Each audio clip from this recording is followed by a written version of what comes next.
Yes, I Can. We're with Jon Haggins, who is the author of Yes, I Can, an inspirational book about his life coming from the South to New York City in the fashion district. Jon, tell us about this. Well, coming from this small town before segregation, no, actually before desegregation and the Black Revolution, coming into New York City was a culture shock.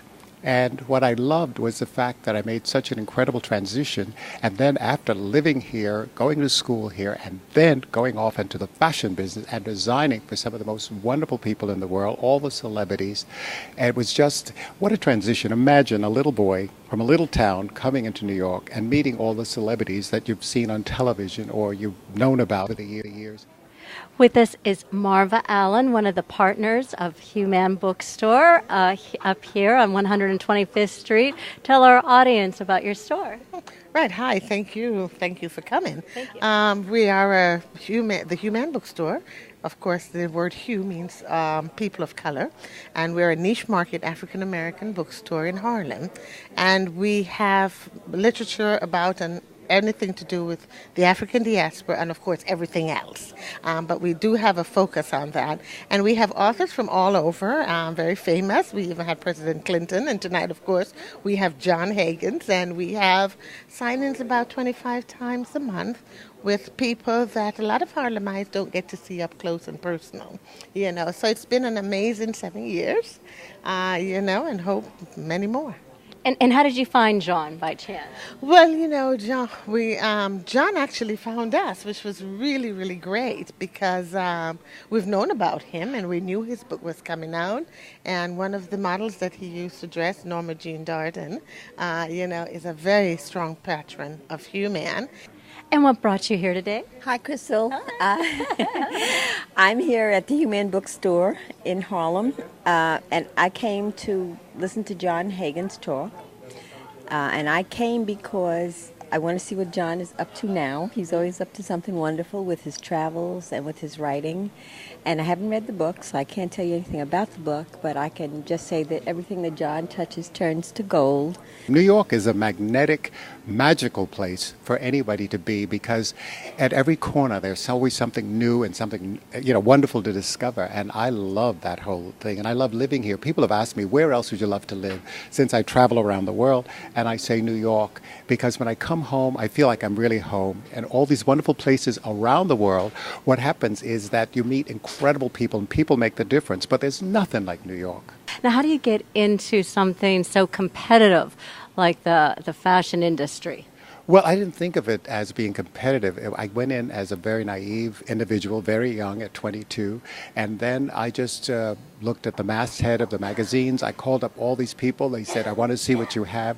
I went over. I showed them what I had. They loved it. And the first editorials were like... So what, you had layouts of your fashions for these people to see, or...? I had actually the clothes, the fashions, and I showed them, and the next thing I knew, I had a double-page spread in Vogue with Marissa Berenson, and there was Harper's Bazaar and Cosmopolitan and Town and Country and The Times and Women's Wear, and all these publications adored me, and I was a darling of the fashion industry back in the 60s and the early 70s, and like everything comes and goes, you're no longer the darling. And then I went off and decided to go off into the cabaret world, and from the cabaret world, I decided the best thing for me to do is to come back into fashion because I was inspired again. And that's what the whole book is about. Yes, I Can is to inspire people to live out their dreams, that anything is possible, whatever you're thinking. Just reach for the stars. And the clothes that you designed, who were they for? They're for the gorgeous woman who has a great body, who wants to show off. And I think that they're lasting, everlasting. I look at some of the photographs, and the Schomburg has a whole archive of my work from the past. And I look at some of those photographs, and I say they're so current, you can wear them today. And I think that's really what's important. They're traditional. And also, when you think about the fact, if you buy a dress for, say, $1,000, and if you have it for 10 years, it's only $100 a year. I think something like that. My math is bad. But then when you think about it, it's really pennies a day. And that's really what you call a good investment. I have a dream, and that's the most important thing. That's what the book is about. It's about the possibilities. And I'd like to read a couple of things from it. This was about some of the fashion shows that I had produced. It's that I produced fashion show extravaganzas in several New York discos, and large venues. For instance, I celebrated my most successful Cosmopolitan cover with a party at Studio 54 where 3,000 people crowded the club.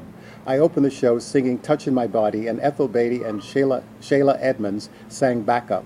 Allison Williams from the Broadway show Dreamgirls danced to a brilliant salsa. The audience raved about her performance. I began singing very, very high note and suddenly stopped. Unfortunately, I took an extra step backwards at the end of the song and fell into the abyss 5 feet off the stage. The ladies took a quick, surprised glance at me and then rushed to the front of the stage and finished the song. I have told that story many times and swear the girls pushed me. It's my story and I'm sticking to it. I'd like to share sort of some of the montage of my travel adventures. While being frisked by a TSA lady at JFK Airport, she touched my knee and asked, "Is that your knee?" And I said, "What do you think?"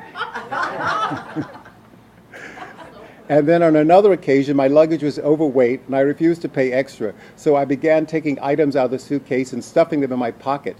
"What is that?" the agent asked. "My cocktail mixer. You know you have to have a cocktail mixer."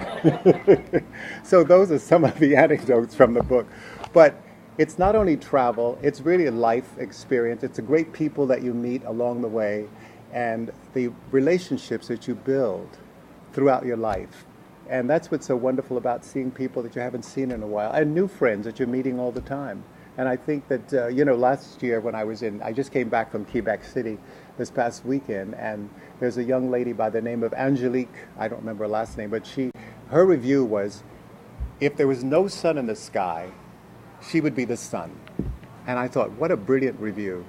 And last year it was jamais. So around the studio, I kept saying, jamais, jamais, jamais. It was from France, and he was so wonderful. And I asked, what were you drinking on stage? And he said, beer. And then I asked, okay, so what's under that hat? He said, my brain, my brain, my brain. He was so French, so dramatic, and so very special. So I love all these people that I meet who make a difference in my life. He opened his business and I started working for him. I was a sample maker, and I started out at the beginning helping because I used to do home sewing, which for myself, which is different than the garment district. So it was a lot of conflict when I started working with him. It always had to be his way, so it was arguing. It always had to be his way? Yes. No, not the John I know. I became the main sample maker, the only one there, because I was doing everybody's job. And I appreciate that. It taught me something. It was hard, but I appreciated it. I learned to work with all kinds of fabric that I was scared to work with before. Other people came in to work and I would show them, even though it was a language barrier. They always understood me because I had patience with them.